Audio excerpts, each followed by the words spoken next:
This is Cheryl Howard, Get Your Life Back podcast, and on my YouTube channel as well.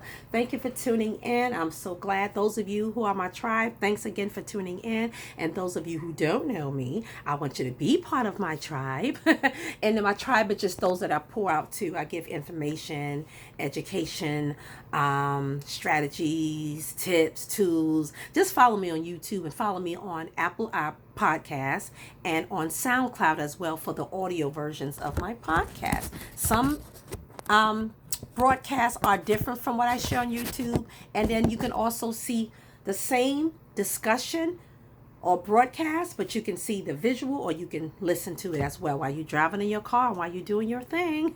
But anyway, I'm Cheryl Howard, inspiration and transformation strategist, certified life purpose coach, certified mental health professional, pastoral counselor, author, and did I leave anything out? Minister. Welcome.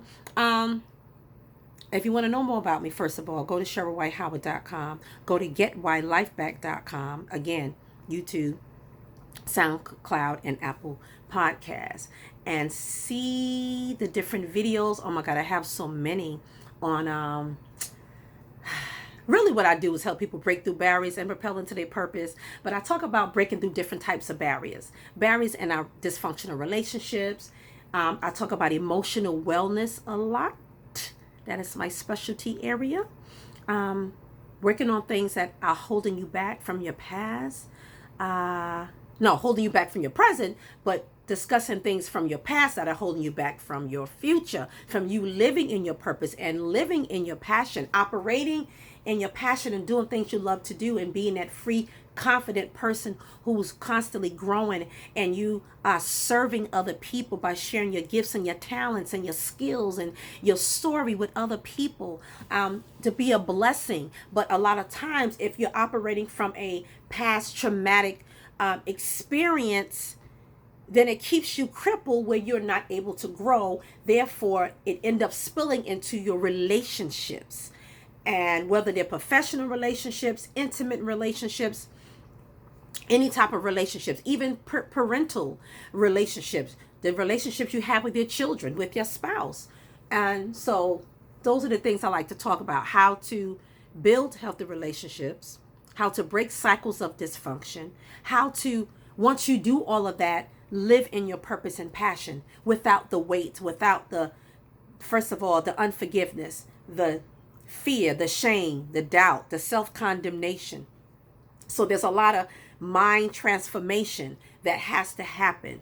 So in order for you to be that person that's living their best life, as we always hear people say, and I say it too, and I don't mean best life meaning being perfect. I mean best life being free of stuff, not self-sabotaging your own future. And I had some conversations today, even with some clients, and we talked a lot about the feelings of rejection and not deserving, thinking that you don't deserve good things to happen to you, thinking that you're going to fail if you're given an opportunity or promotion or something.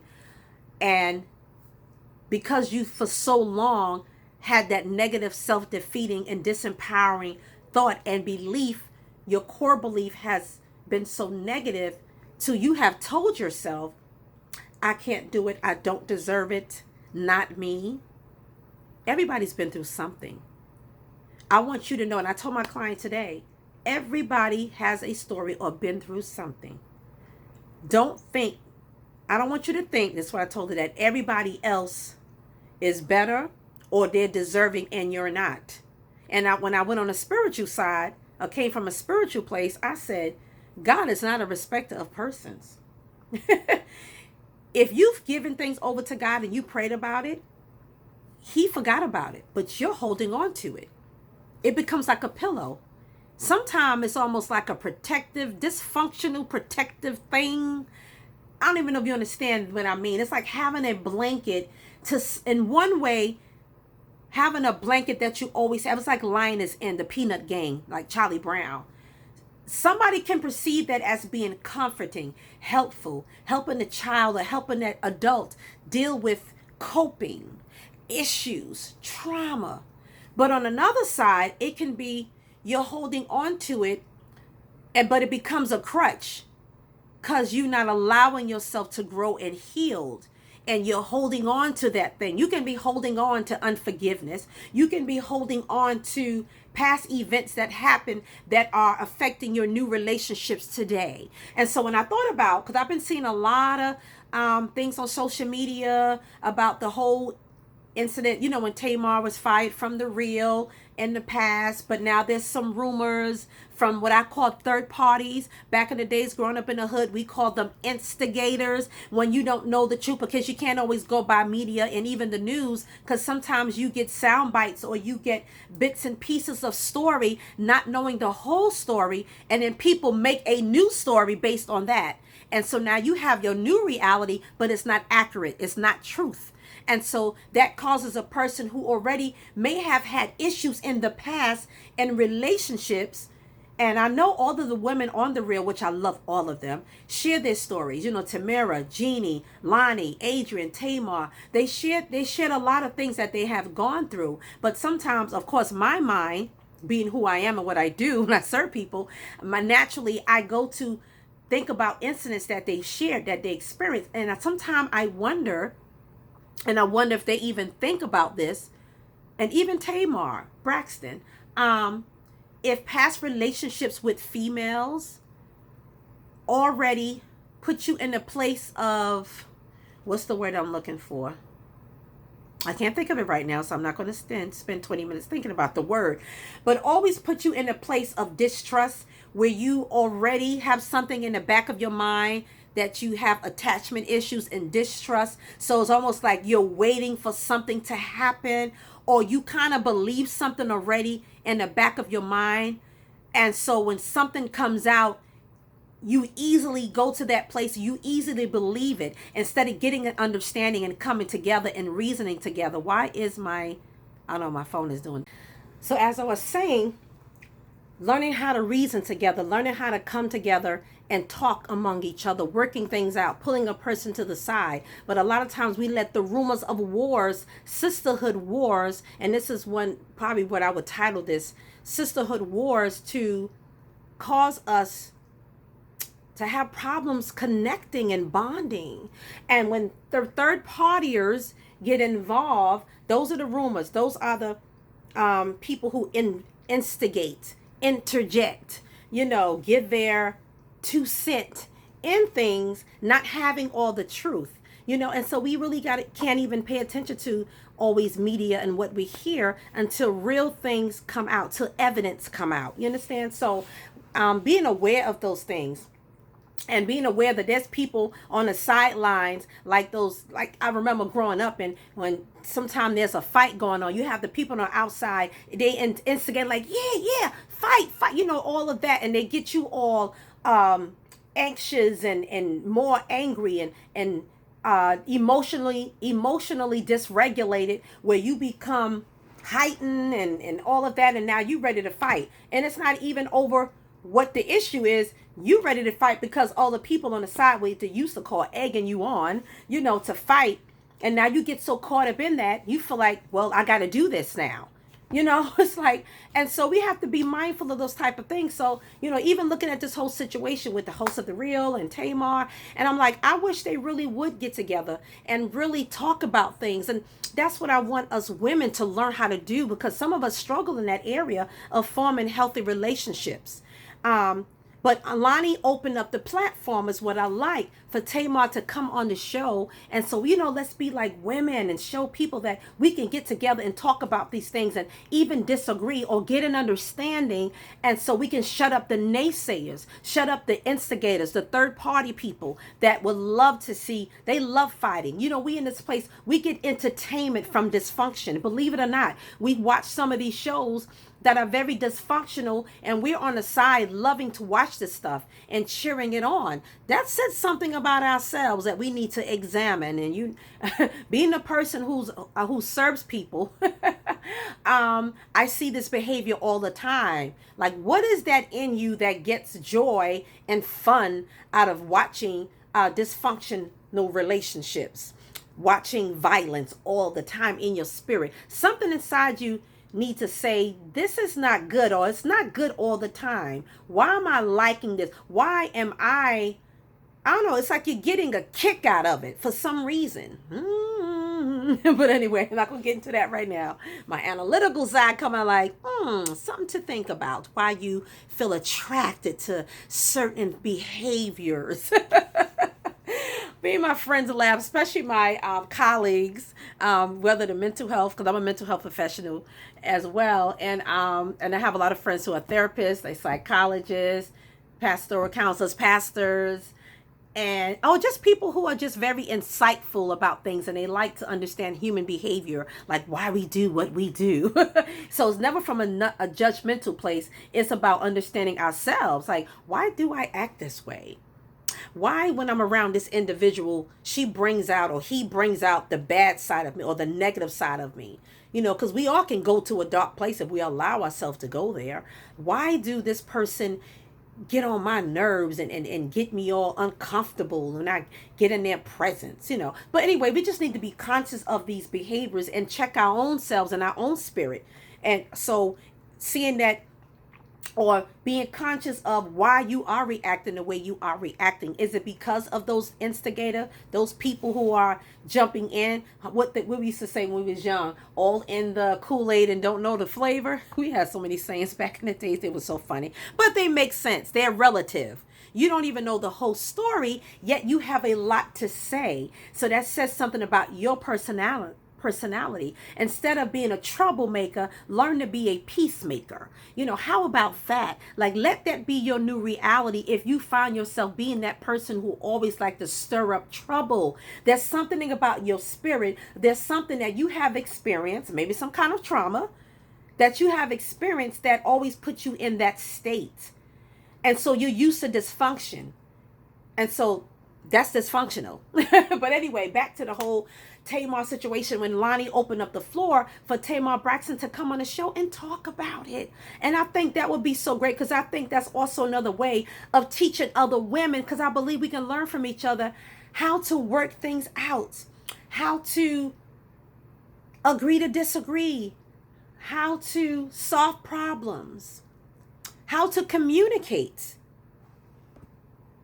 It's important, if you really know what happened, to ask, to find out. Now, if you already have some kind of traumatic experience, you already have issues with rejection, having bonding relationships, attachment issues, part of your core belief or negative self-talk is telling yourself that they're not really my friend. All this stuff is going on behind me or behind my back. So you have already learning to communicate is very essential in any relationship. And we need to learn to come together and communicate, listen to the other person's view or perception or truth, and not whatever the thought you had in your mind, what you've told yourself that's actually happened because of maybe past relationship you have had. So you're already looking for the bottom to drop out. And so it's easy for you to go to that place of, oh, okay, all this stuff is going on. Everybody's out to get you. Everybody is against me. I mean, sometimes people can fall into that place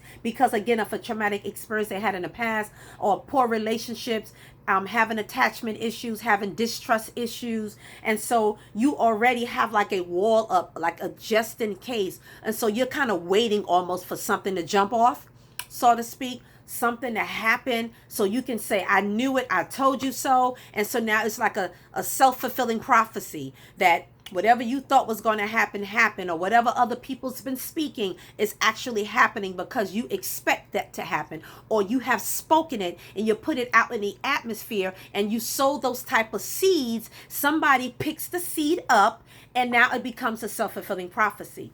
And then you have those rumors of wars. And so we don't really know what happened between the network, the host of The Real, and between, Tamar and her getting fired, and if Lonnie actually did that. I refuse to actually believe that, because first of all, I'm an optimistic person and positive person, and I hate to believe the negative before hearing the truth or the positive. It's like a person is innocent until found guilty with evidence. You understand? Not false evidence appearing real. That's what that's what things are. They're like they say, fear is false evidence appearing real. I believe sometimes you have to get the facts first, Get the evidence before you run off with a story. And so I think Tamar does need to go on the show, or if even if it's not on the show for us people to see, it can go on behind the scenes where they can really get together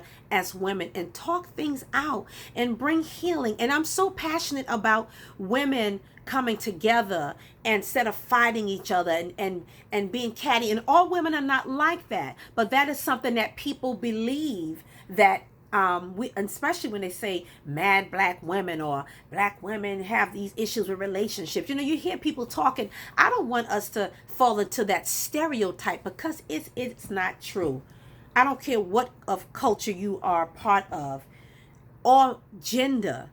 There's always going to be issues between human beings. It doesn't mean you can't just generalize a group and say, well, this is how they are, make these generalizations. It's not true. Maybe for us as a group of people or like anybody else, that's your experience with the people you've been around. That's not the whole African American or black race or culture, whatever you say.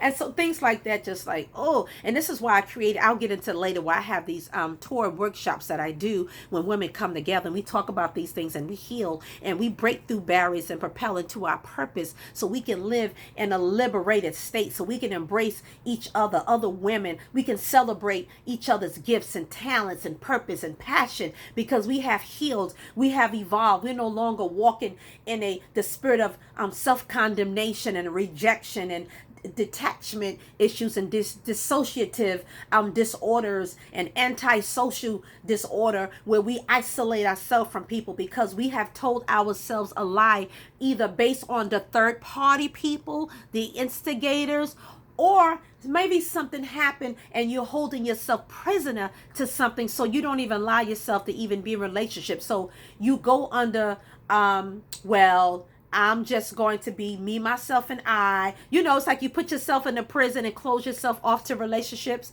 thinking you're protecting yourself. And what you're really doing is cutting off your blessings and opportunities because God used people to be a blessing to you. And if you cut off everybody, you cut off your blessings. You cut off opportunities to connect with people who can help you evolve and grow or help you get on the next level, wherever you're trying to go in life, or be on certain platforms for you to really be a blessing and pour out and serve other people from a place of a place of wellness, mentally, spiritually, and emotionally, because you have blocked that. And so I want you to be aware of that. If this is helping you out, if you can relate to anything I'm talking about, examine your own relationships, examine your heart. And I always use the scripture I love, and all you're getting understanding before you jump to conclusions. And I talk a lot about that with my clients when I'm dealing with these core beliefs they have. I do an exercise where I teach them to challenge their assumptions and conclusions that they have made themselves, not based on facts or accuracy, just in their own head. So this is where the mindfulness work come in, the transformation work comes in, so we can break these cycles, break these barriers, and live our best lives, meaning live and well in different areas and have peace.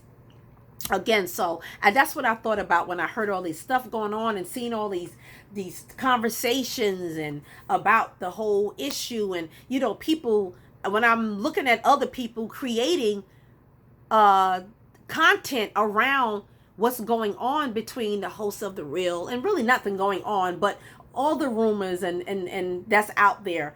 Some people run off with that and they perpetuate it, or they they gossip about it in a negative way. Instead of being a part of the solution, they're part of the problem. And that's the problem I have. So I wanted to do this just to talk about change, being a change agent and learning from stuff like, incidents like this, experiences like this as well. So in our own personal lives, we can do better. We can be better. We don't have to fit the stereotype. We don't have to have the catty fights. We don't have to do that. We can learn to come together, and share and grow and help each other heal and say, I'm sorry, and forgive and walk in forgiveness, so that's really all I wanted to share about this whole topic. I just thought it was very interesting and something that we can all learn from and grow I don't know.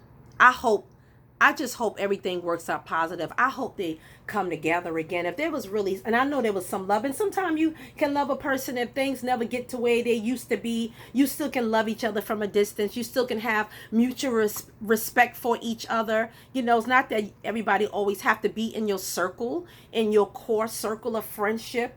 But you can still have associates. You can still have people you love and care about, and there can be peace, and it don't have to be these ongoing wars, and you can settle things. And once you settle things, then you don't worry about what everybody else is saying. Some people have their own traumas, and what they like to do is come in your life and bring it to you, and your little trauma, if you're not healed from certain things, it just stirs that up in you, and here we go again, end up in some kind of dysfunctional stuff. That's all I'm saying. But I hope they work things out. Thanks for tuning in again. I want to come on again, hopefully in a couple of days, and talk about some more things. And if you have any comments, please share them in the comment section. Find me on Facebook at Cheryl Howard, Get Your Life Back. I wanted to talk about real quick the 2 tours that I have.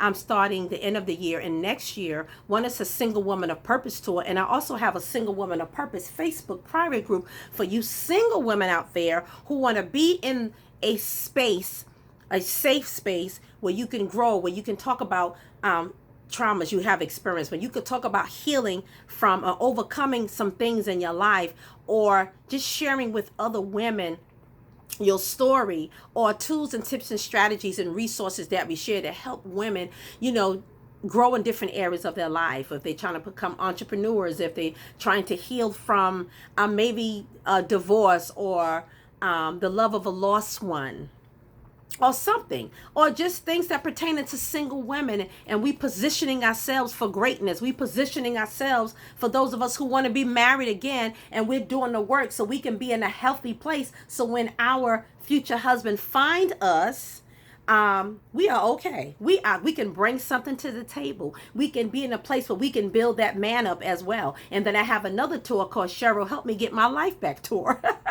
Because the name of my coaching business is Get Your Life Back, where I help people break through barriers and propel into their purpose. And so it's right now I want it to be like an intimate traveling workshop where a few of us women get together and we work on these barriers. We get more specific.